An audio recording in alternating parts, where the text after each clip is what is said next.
കൂട്ടുകാരെ നമസ്കാരം. കുട്ടികൾക്കൊരു ചങ്ങാതിയിലേക്ക് സ്വാഗതം.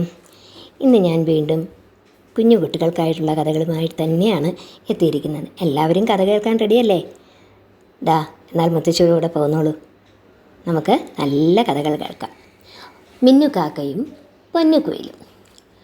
മിന്നുകാക്കയും പൊന്നുകുയിലും ചങ്ങാതിമാരായിരുന്നു. മിന്നുവിന് എപ്പോഴും പൊന്നുവിൻ്റെ കൂടെ ഇരിക്കാനാണ് ഇഷ്ടം.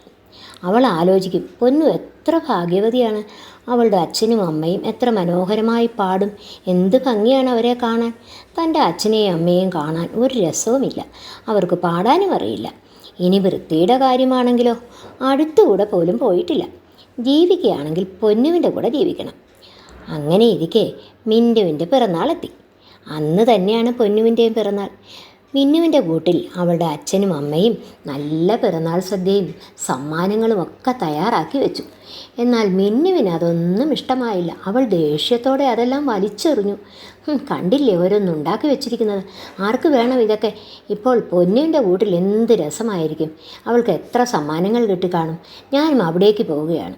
ഒരു രസവുമില്ലാത്ത ഈ കൂട്ടിൽ നിങ്ങളോടൊപ്പം താമസിക്കാൻ എന്നെ കിട്ടില്ല. ഇത്രയും പറഞ്ഞിട്ട് അവൾ അവിടെ നിന്നും പറന്നുപോയി. അച്ഛനും അമ്മയും തിരികെ വിളിച്ചെങ്കിലും അവൾ വന്നില്ല. അന്ന് മുതൽ അവൾ പൊന്നുകുയിലിൻ്റെ കൂടെ താമസം ആരംഭിച്ചു. അവിടുത്തെ സൗകര്യങ്ങളും പാട്ടും ബഹളങ്ങളും ഒക്കെ ആസ്വദിച്ച് സുഖമായി കഴിഞ്ഞു. അങ്ങനെ മഞ്ഞുകാലം എത്തി. എവിടെയും കൊടും തണുപ്പ്. പൊന്നു അവളുടെ അച്ഛനമ്മമാരുടെ ചിറകിനടിയിൽ തണുപ്പേൽക്കാതെ സുഖമായിരുന്നു. അങ്ങനെ ഓരോ കുഞ്ഞുങ്ങളും അവരവരുടെ അച്ഛനമ്മമാരുടെ ചിറകിനടിയിൽ സുരക്ഷിതരായി. എന്നാൽ മിന്നുവിനെ മാത്രം ആരും ശ്രദ്ധിച്ചില്ല. അപ്പോഴേക്കും അവൾ അവിടെ ഒരു അധികപ്പറ്റായി കഴിഞ്ഞിരുന്നു. പാവം, അവൾ തണുത്ത് വിറച്ചൊരു ചില്ലയിൽ കൂനിക്കൂടിയിരുന്നു. അന്ന് ആദ്യമായി അവൾ അച്ഛനമ്മമാരെക്കുറിച്ച് ഓർത്തു. ഓരോ തണുപ്പ് കാലത്തും എത്ര സ്നേഹത്തോടെയും കരുതലോടെയുമാണ് അവർ തന്നെ സംരക്ഷിച്ചിരുന്നത്. അവൾക്ക് സങ്കടം തോന്നി. മിന്നുവിൻ്റെ സങ്കടം ഒരു കുയിൽ മുത്തശ്ശി കാണുന്നുണ്ടായിരുന്നു. അവളോട് പാവം തോന്നിയ മുത്തശ്ശി ചിറകിനടിയിൽ അവൾക്ക് അഭയം നൽകി. അങ്ങനെയിരിക്കെ മിന്നുവിൻ്റെ അടുത്ത പിറന്നാളെത്തി. അന്ന് തന്നെയാണല്ലോ പൊന്നുവിൻ്റെയും പിറന്നാൾ. എല്ലാവരും പൊന്നുവിന് മാത്രം സമ്മാനങ്ങളും ആശംസകളും നൽകി. എന്നാൽ മിന്നുവിനെ ആരും ശ്രദ്ധിച്ചതുപോലുമില്ല.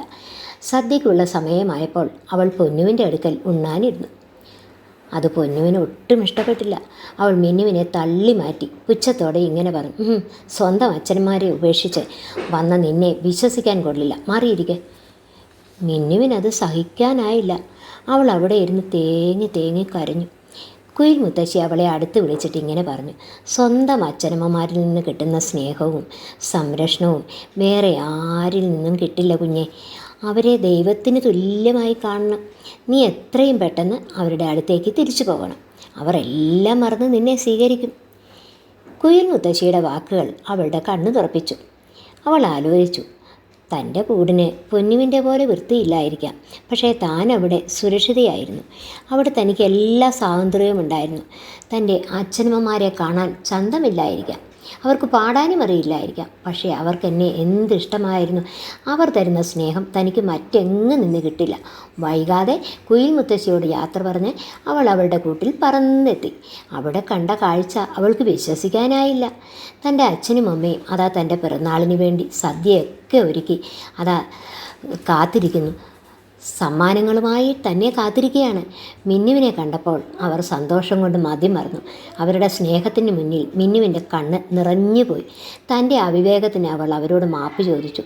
പിന്നീടുള്ള കാലം മിന്നു അച്ഛനമ്മമാരെ ദൈവത്തെപ്പോലെ കരുതി മിടുക്കി കുട്ടിയായി ജീവിച്ചു. കൂട്ടുകാരെ, ഇതുപോലെ വേണം നമ്മളുടെ അച്ഛനമ്മമാരെ അനുസരിച്ച് ദൈവത്തെ പോലെ അവരെ സ്നേഹിച്ച് കഴിയുന്നതാണ് നമ്മളുടെ ഉയർച്ചയ്ക്ക് നല്ലതെന്ന് മനസ്സിലാക്കണം. എല്ലാവർക്കും കഥ ഇഷ്ടപ്പെട്ട് കാണുമെന്ന് വിശ്വസിക്കുന്നു. നിങ്ങൾ നിങ്ങളുടെ കൂട്ടുകാർക്ക് ഷെയർ ചെയ്യണം. ആദ്യമായി കേൾക്കുന്നവരൊന്ന് സബ്സ്ക്രൈബ് ചെയ്യണം. വീണ്ടും ഒരു കൊച്ചു കഥയുമായി കുട്ടികൾക്കായി മുത്തശ്ശി എത്തുന്നതായിരിക്കും. അതുവരേക്കും ബൈ.